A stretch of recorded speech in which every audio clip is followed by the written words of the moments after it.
Salam kerahiman. Hari ini 3 Agustus. Kita akan baca dari diary 137. Kita bicara tentang pengorbanan. Kita mulai ya. Dalam nama Bapa dan Putra dan Roh Kudus. Amin. Tariklah saya ya Tuhan, supaya saya ada di dalam Engkau. Cintai saya, supaya saya bisa mengasihi sesama. Amin. Dalam nama Bapa dan Putra dan Roh Kudus. Amin. Kita baca dari 137. Sesudah aku menyampaikan persetujuanku kepada pengorbanan itu dengan segenap hatiku dan seluruh kehendakku, tiba-tiba kehadiran Allah meliputi aku. Jiwaku terbenam di dalam Allah dan dibanjiri dengan kebahagiaan yang sedemikian rupa, sehingga aku tidak dapat melukiskannya dalam tulisan, meski hanya bagian yang paling kecil sekalipun. Aku merasa bahwa keagungannya menyelubungi diriku. Aku dipersatukan secara luar biasa dengan Allah. Aku melihat bahwa Allah sangat berkenan akan daku, dan sebaliknya rohku membenamkan diri di dalam Dia. Sadar akan kesatuan dengan Allah ini, aku merasa diriku dicintai secara istimewa, dan sebaliknya, aku mencintainya dengan segenap jiwaku. Suatu misteri yang agung terjadi selama adorasi itu. Suatu misteri antara Tuhan dan diriku. Aku merasa bahwa aku akan mati karena mencintai tatapan matanya sekilas. Aku berbicara banyak dengan Tuhan, namun tanpa mengucapkan sepatah kata pun. Dan Tuhan bersabda kepadaku, "Engkaulah kesukaan hatiku. Mulai hari ini, setiap perbuatanmu, juga yang paling kecil, akan menjadi kesukaan bagi mataku, apapun yang engkau lakukan." Pada saat itu aku mengalami suatu transkonsentrasi. Badan fanaku tetap sama, tetapi jiwaku berbeda. Kini Allah hidup di dalamnya dengan totalitas kesukaannya. Ini bukan suatu perasaan, tapi suatu realitas yang disadari, yang tidak dikaburkan oleh suatu pun. Suatu misteri yang agung antara Allah dan aku telah digenapi. Keberanian dan kekuatan telah menetap di dalam jiwaku. Ketika saat adorasi berakhir, aku keluar dan dengan tenang menghadapi segala sesuatu yang sebelumnya sangat kutakuti. 3 Agustus ya, bicara tentang pengorbanan. Sesudah aku menyampaikan persetujuanku kepada pengorbanan itu. Ya, itu awal dari tulisan 137. Oleh sebab itu saya mau ajak Bapak Ibu lihat di 136. Di situ dikatakan di 136, Tuhan membuat aku mengerti bahwa seluruh misteri itu bergantung padaku, pada persetujuan bebasku terhadap pengorbanan yang kuberikan. Jadi di 136 itu ada satu cerita, satu gambaran di mana Tuhan ingin Suster Faustina mengalami suatu penderitaan, tapi bukan menjadi satu keharusan yang harus dialami, tapi dia meminta izin kepada Suster Faustina untuk mengatakan iya. Sama seperti waktu itu Bunda Maria mengatakan, "Aku ini hamba Tuhan, terjadilah padaku menurut kehendakmu." Ini pun di 136 dikatakan bahwa semua misteri itu bergantung padaku, pada persetujuan bebasku terhadap pengorbanan yang kuberikan. Di sini ada rencana Tuhan, tapi juga ada kehendak bebas. Ya. Allah merasa bahwa Allah sedang menantikan kata-kataku, persetujuanku. Jadi Allah punya rencana, tapi tidak memaksa dengan sedemikian rupa, tapi dia minta persetujuan dari Suster Faustina. Oleh sebab itu, di 137 dikatakan, sesudah aku menyampaikan persetujuanku kepada pengorbanan itu. Jadi dikasih satu rencana, Suster Faustina mengiyahkan tentang persetujuan dari pengorbanan tersebut, maka tiba-tiba dia mengalami kehadiran Allah. Kehadiran Allah meliputi aku. Jiwaku terbenam dalam Allah dan dibanjiri kebahagiaan. Terbenam dalam Allah dan dibanjiri kebahagiaan. Ini setelah dia katakan, ya Tuhan, saya terima. Suster Faustina katakan begini, lakukanlah padaku seperti yang engkau kehendaki. Aku menaklukkan diriku kepada kehendakmu. Kehendak kudusmu jadi makanan bagiku. Dengan bantuan rahmatmu, aku akan setia.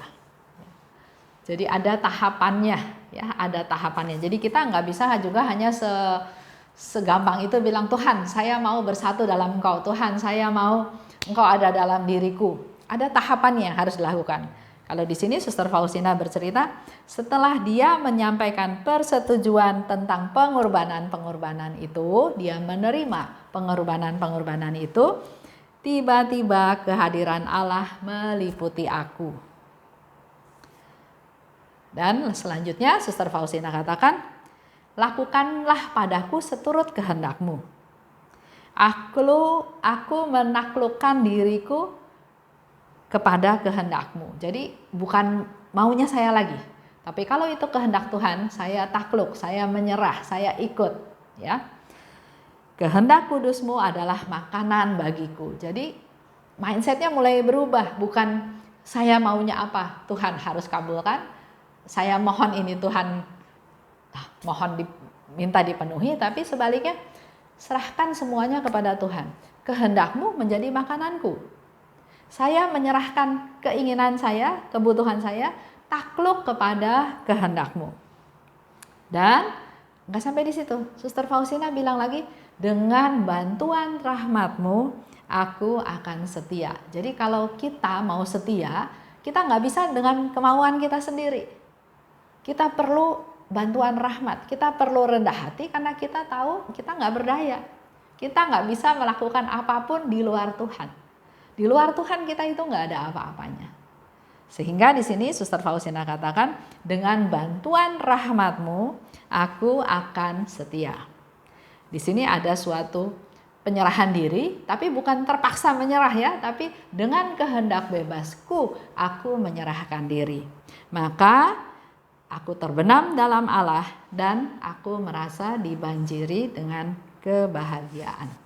Kalau kita berserah pada Tuhan, maka yang kita akan alami adalah suatu kebahagiaan. Aku melihat bahwa Allah sangat berkenan akan aku. Aku merasa diriku dicintai secara istimewa.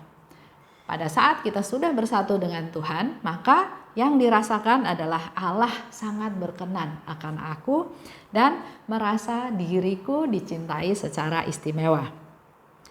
Itu terjadi dalam adorasi, ya. Di situ dikatakan misteri agung itu, persatuan dengan Tuhan itu, Suster Faustina alami dalam adorasi. Dan di sana dia juga mendengar suara, Engkaulah kesukaan hatiku. Mulai hari ini, setiap perbuatanmu, juga yang paling kecil, akan menjadi kesukaan bagi mataku. Apapun yang engkau lakukan.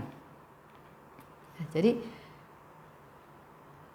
apa yang dialami oleh Suster Faustina di ruang adorasi, persatuannya dengan Tuhan, dipertegas lagi dengan kata-kata Yesus bahwa engkaulah kesukaan hatiku. Mulai hari ini, perbuatanmu yang sekecil apapun menjadi kesukaan bagi mataku. Dikatakan di sana, Suster Faustina mengalami suatu transkonsekrasi. Badan fananya tetap sama, tapi jiwanya berbeda. Allah hidup di dalamnya dengan totalitas kesukaannya. Allah meraja di dalam dirinya Suster Faustina dengan totalitas kesukaannya. apa aja yang mau Tuhan lakukan, karena Suster Faustina sudah berserah total kepada Tuhan. Dan ketika saat adorasi berakhir, aku keluar dengan tenang, menghadapi segala sesuatu yang sebelumnya sangat kutakuti. Jadi kalau ceritanya kita balik ya, waktu itu Faustina mengalami suatu ketakutan. Ya. Dan rasa ketakutan ini, dia pergi ke ruang adorasi, dia bersatu dengan Tuhan, dia menyembah Tuhan, dia memuji Tuhan, terjadi persatuan dengan Tuhan, bahkan dikonfirmasi oleh Tuhan Yesus bahwa apa yang dilakukan oleh Suster Faustina sekecil apapun menjadi kesukaan, kesenangan dari matanya Tuhan. Dan dia memperoleh kekuatan. Oleh sebab itu selesai adorasi dikatakan, aku keluar dengan tenang. Udah gak takut lagi.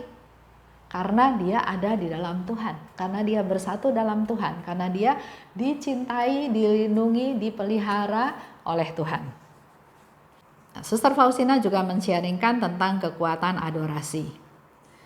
Setelah dia selesai adorasi, dia keluar dengan tenang untuk menghadapi segala sesuatu.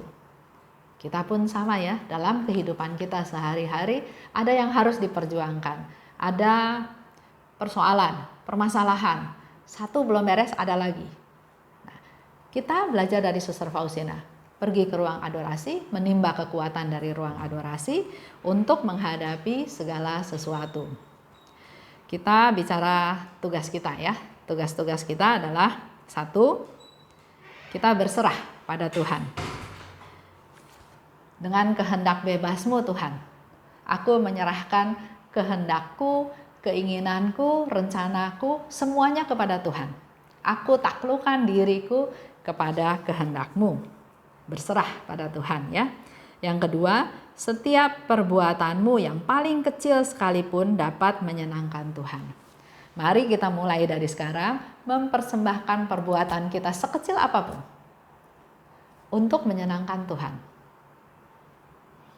Dan sedapat mungkin kalau sudah memungkinkan, sering-seringlah melakukan adorasi. Baik, itu untuk tanggal 3, kita tutup dengan doa penutup ya. Dalam nama Bapa dan Putra dan Roh Kudus, amin. Allah Bapa yang Maha Baik, terima kasih atas pengajaran pada hari ini, di mana kami boleh belajar dari Suster Faustina untuk berserah kepadamu. Berserah kepadamu bukan dengan terpaksa, tapi dengan kehendak bebas kami semua untuk berserah kepadamu. Dan kami juga mau Tuhan mempersembahkan setiap perbuatan kami yang sekecil apapun untuk bisa menyenangkan Engkau. Ingatkan kami Tuhan, agar apa yang kami lakukan bukan untuk kepentingan kami, tapi untuk kepentingan sesama, untuk menyenangkan Engkau. Dan semua ini kami panjatkan kepadamu Tuhan dengan perantaraan Putramu Tuhan kami Yesus Kristus. Amin. Dalam nama Bapa dan Putra dan Roh Kudus. Amin. Salam kerahiman.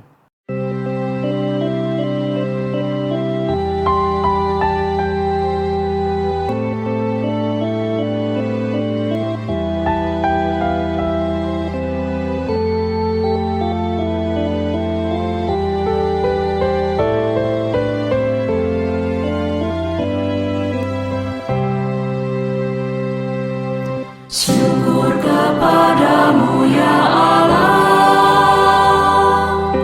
karena Engkau mengelilingi hidupku dengan perhatian-Mu yang mesra dan penuh kasih.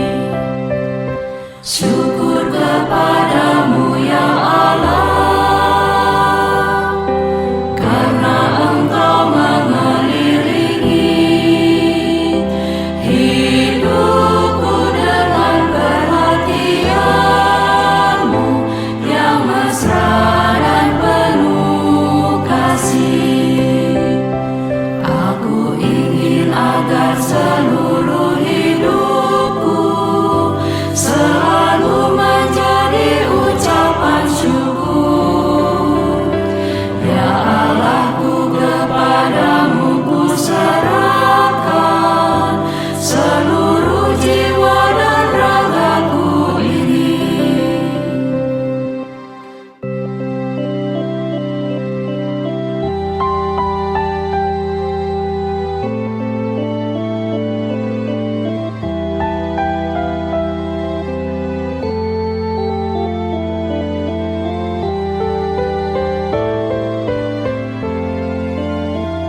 kepadamu ya Allah,